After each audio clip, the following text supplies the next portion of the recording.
which is the other pillar of the better principle. The government continues to invest in digital superhighway to improve ICT infrastructure and expand internet access nationwide.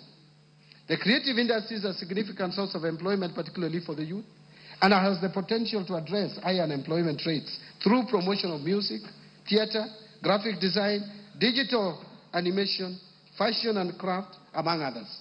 Mr. Speaker, to support growth in the digital superhighway, I have proposed an allocation of 12.7 billion to fund initiatives in the information communication technology sector.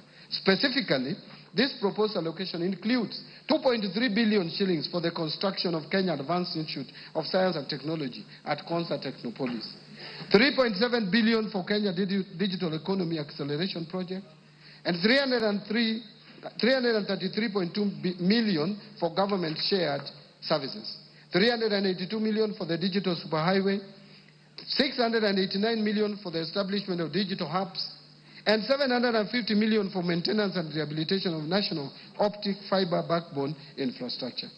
In order to fast-track the development of the Konza Technopolis city, I have proposed an allocation of 3.1 billion for Konza data center and smart city facilities. The government is also committed to enhance transparency, accountability, and efficiency in public procurement. I have, in this regard, proposed an allocation of 700 million for rolling out the implementation of the electronic government procurement system, what we call EGP, or EGP, EG procurement.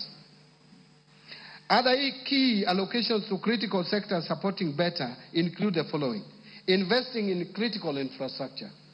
Mr. Speaker, the government will continue to invest in transportation networks, including roads, railways, and air travel, to reduce travel time and logistic costs, making markets more accessible and facilitating